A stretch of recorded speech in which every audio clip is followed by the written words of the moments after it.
Tungod sa kasaba sa among silingan samtang sila mag-ana-ana, nanagko ng aibag sa kumbana. Plus, nangapalot pa ug nang hubag ang tumoy sa iyang tabadidoy. Maayong adlaw kanimo DJ Sam ingon man sa imuhang libuan ka mga viewers ug followers. Malingaw jud kaayo ko ani imong programa. Among mga silingan gudno kauban sa trabaho magsige na lag agik-ik bisan og way kauban. Pinasahi pud ni nga akong problema DJ Sam.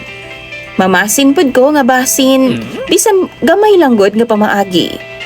Makahatag pud ko kalingawan sa mga viewers nimo ug ingon man sa laing bahin makakuha pud kog advice gikan sa ilaha.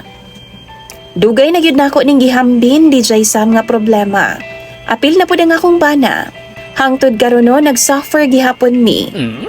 Kini man gud among gipuy-an DJ Sam. Row house lang ni siya. Tapos ang bungbong ani kay tabla lang intawon. Nagdikit ra gyud intawon ang bungbong namo DJ Sam. Hamugaway gud unta kay limpyo man ang palibot. Mag 7 years na pud mi nga gapuyo diri sa akong bana. Amo gyud ding kaugalingon DJ Sam kay rent to own man ni siya. Tawagan na lang di ay ko ninyo sa pangalang Irene. Akong bana, itago na lang pud sa pangalang Joel. Nagsugod mi dihang giparentahan ang among tapad nga door DJ Sam. Security guard ang nakarenta. Ug halos kada gabi DJ Sam magdasyag babay. Klase-klase. Saba kay sila. Sa pagkabaw na ako no minyo naman daw ng tawhana DJ Sam. Pero nasa gawas sa naso daw ang asawa. Bisan kinsang babae raman ang iyahang ginatira DJ Sam. Halos magkadlaw na sila DJ Sam. Paka-paka lagi. Palak-palak. Saba kayo ang mga ungol DJ Sam. Napay mga shit, mga ungol DJ Sam, pamalika sa babay, hinapakay sa lubot. Kana. Muraga, mamahuway lang siguro og 30 minutos. Kumbati na pud sila balik. Sa tinuod lang DJ Sam, mo magyud unta ko'y pakialam sa ilang kinabuhi. Sa ilang ginabuhat. Pero DJ Sam, tagagabiin naman good. Ug unya, makaistorbo naman kaayo sa amua. Akong bana DJ Sam, makadungog sa ilahan no di na gud mahimutang. Magsige na lang nagtungko, paminaw sa bungbong. Kung unsa silang orasa mahuman DJ Sam, diha pa pud makatug ang akong bana. Unya, sa sige niyag paminaw DJ Sam, maganahan man pud siya. Ako na po'y hasulo niya DJ Sam, pukawon, bisa nakatug na ko. Usay maglagot ko na, ingno na lang nako, pagpalpal na lang diha, oy. Lagot na kay ko, kay napa ko'y duty pagkaugma DJ Sam, parehas good ming duha. May na lang gani no? Kay gamay pa ang among anak DJ Sam, 2 anyos pa lang. Dili pa in taon makamalay, ug unsa nang kabastusan nga panghitabo sa among palibot. Kana ganing nahinanok na kagtulog DJ Sam pero nakamata na lang ka kay duna nay nagpalak-palak kusog pa jud kaayo. Akong bana no ang akong kagulaan DJ Sam. Alas 8 sa buntag baya ang yang duty. Tapos usahay tag 4 AM na siyang makatulog.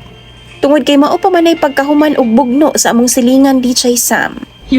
Nalipay silag taman pika sa among kwarto, samtang ang akong bana napulaw pod og pinaminaw. Daggo nakaayo og bitay nakaayo ang aibag sa akong bana nga si Joel.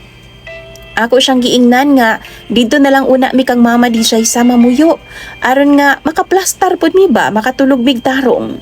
Pero di pod siya DJ Sam kay layo daw. Unya kining akong bana DJ Sam. Magsige na siyag palpal, magsige na siyag hapuhap sa iyahang bunal, samtang gapaminaw siya nga nag-ana-ana ang tapad sa among kwarto. Gikan mga alas 8 sa gabi, hangtod mga alas 4 sa buntag DJ Sam, usahay maalas 5han pa. Siguro sige lang siyag palpal ba? Usa ka beses ana nagreklamo na gud siya sa akwa DJ Sam, kay hapdos ug sakit na daw kaayo ang tumoy sa iyang tabadidoy. Alangan naman DJ Sam, sa sige ba naman yag hunos dili, kinsa may di manghubag ana nga bunal. Kay di man ako siya pagbigyan kung muhangyo siya DJ Sam. Kakapoy ra uroy. Muduty pa ko, ug mumata pa kog sayo DJ Sam para moatiman sa akong anak. Gipalitan ako siya headset DJ Sam. Pero murag na-addict naman po ang akong bana. Paminaw na ako, giganahan pod ang panuhak DJ Sam. Kay tuyuon naman gyud niya nga makadungog siya, gipalitan naman unta na ako siya headset. Gusto na unta na akong istoryahon ang tag-iya sa balay DJ Sam. Pero basin unya, ug makabalupod ang security guard ba. Basin di sila makasabot sa among side ug inita na unya mi. Maong naglibog ko. Lami, nagid kaay batuon ang ilang atop DJ Sam kanang mag-er-er bitaw sila. Kung kamo daw biyang naa sa among sitwasyon, unsa may angayan namong buhaton. Dugang paning akong bana DJ Sam nga utro pong manyakol magsigpaminaw. Paita na jud sa akong sitwasyon karon. Tambagi taon ko ninyo, be? Imong Sander DJ Sam og follower, Irene.